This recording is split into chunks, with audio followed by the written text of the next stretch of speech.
He received a pre-owned drum kit. Throughout the day, Chris immersed himself in assembling and playing the drums. As night fell and he drifted into slumber, an unexpected activation of the nearby table fan disturbed his rest. Gradually, its speed escalated, prompting Chris to awaken and shut it off. However, the fan resumed its operation as soon as he settled back down. Undeterred, Chris disconnected it from the electric switchboard and attempted to return to sleep. Then, an unsettling sensation of tickling his feet ensued, unnerving in the nocturnal silence. Yet, it was merely the playful antics of an unknown presence. He reached his breaking point. Summoning all his courage, he illuminated the room to find the drumstick lying at his feet on the floor. That sight was enough for him. With a trembling heart, Chris ventured to his father's room and uttered just one sentence. "Daddy, there's something very strange in my room." It marked the first time Chris had expressed such a sentiment, and witnessing the fear etched on his son's face, David took his words seriously. Together, they entered the room. Besides an eerie calmness, there was nothing out of the ordinary. David, a single father, settled his son back to sleep in his own bedroom. Shortly after returning from getting a drink of water, the light in Chris's room extinguished. Startled, David opened the door fully, revealing Chris peacefully asleep in his own room.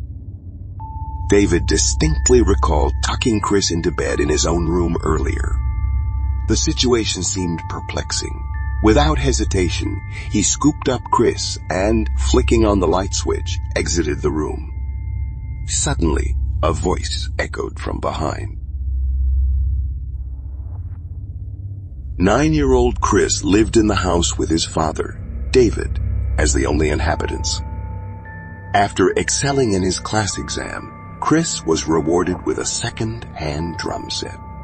However, peculiar events began to unfold in their home, prompting David to occasionally relocate Chris from his room late at night.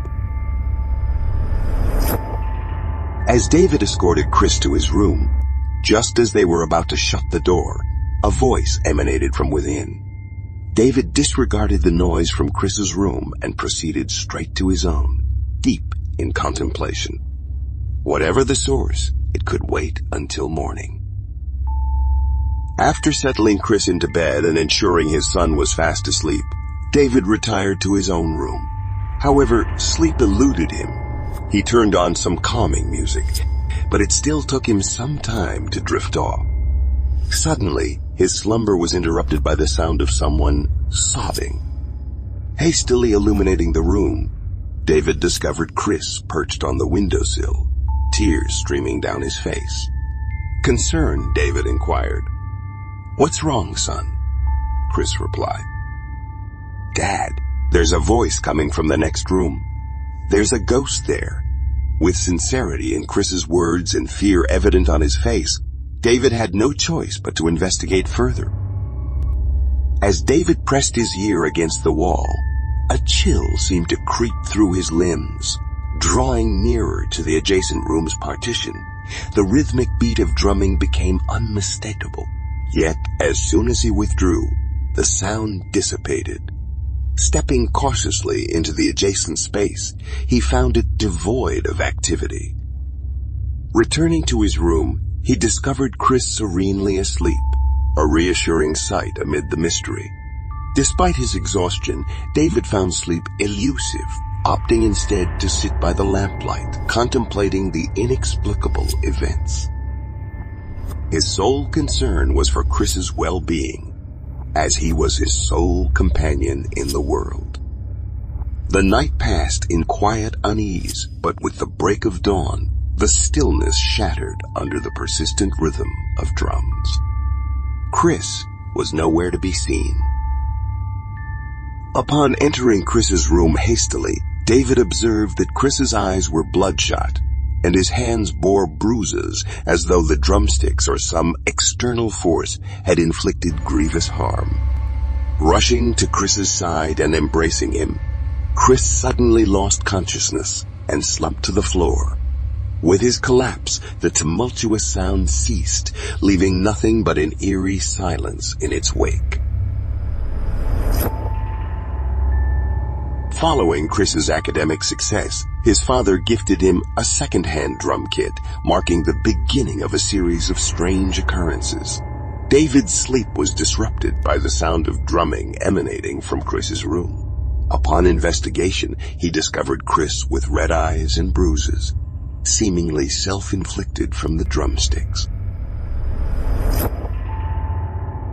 Concerned, David summoned a doctor, who provided treatment with the assistance of their family physician. Following this incident, the house remained quiet for a few days. In an attempt to contain any further disturbances, David decided to lock Chris' room temporarily. Despite this, the sound of the table fan persisted from the upper floor, perplexing David as the fan was only located in Chris's room, which was securely locked. Further astonishment ensued when David attempted to illuminate the stairs, but found the lights unresponsive. It became evident that the sound was indeed originating from Chris's room, specifically from the table fan. Adding to the mystery, the room David had secured was now mysteriously unlocked, yet it appeared to be locked from the inside. David was at a loss, unsure of how to proceed. Despite his attempts, he couldn't open the door. Chris pounded on it relentlessly, seeming to have barricaded it with something heavy, thwarting David's efforts to gain entry. Suddenly, the banging ceased, replaced by an eerie silence, broken only by Chris's laughter echoing from within the room. After numerous unsuccessful attempts, he slumped down in frustration. To his astonishment, the door appeared to swing open on its own accord, revealing a scene that sent shivers down his spine. The interior was enough to unsettle anyone. Each drum from the kit had been removed and meticulously arranged in a circle, with Chris positioned at the center, laughter filling the room. David's fury had reached its zenith. He attributed all the troubles to the arrival of the drum kit in the household. In a fit of rage, he grabbed a component of the drum kit and hurled it, only to be overcome with remorse afterward. His son had been injured by the drum's impact, leaving the instrument untouched in the same room. In the same distressed state, David left with Chris, closing the room behind them. Soon after, David took Chris directly to the shop from where he had purchased the drum kit. Engaging in conversation, he learned about the shop's previous owner. David sought him out and shared his experiences, prompting the owner to reveal the story of his own son, who had become consumed by the drums to the detriment of everything else. Tragically, the owner recounted how his son's obsession led to neglect of his studies and family. One day, overwhelmed by his son's behavior, the owner scolded him severely and even raised his hand, unknowingly precipitating his son's ultimate act of despair. Reflecting on this profound loss, the owner expressed remorse for his actions, haunted by memories of his son and the repercussions of his mistake. So, I kept the drum and all associated items safe for a while. But eventually, I had to part with the drum. Its presence constantly reminded me of my son, reopening old wounds. Then he suggested, "If you don't mind, I can accompany you to your house." David sensed the regret in his eyes and replied, "Certainly, you're welcome to come with me."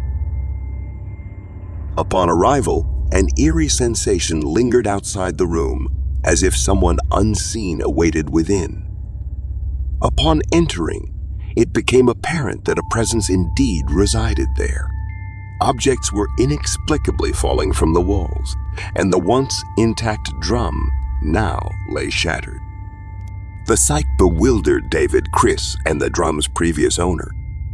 Witnessing David's sorrow, the old owner of the drum was moved and said, "I came to realize that perhaps it's the restless spirit of my son causing all these disturbances. He sat on the floor, weeping while Chris embraced him, pleading for forgiveness. Please forgive me. If I had known that my actions would hurt you, I would never have scolded you for playing the drums or punished you for playing the trumpet. Why are you tormenting this innocent child? I apologize for my mistakes. Please forgive me. Upon hearing this, Chris's final words were, "It's all right, Dad. Please don't cry. I hold no grievances against you. I humbly ask for your forgiveness.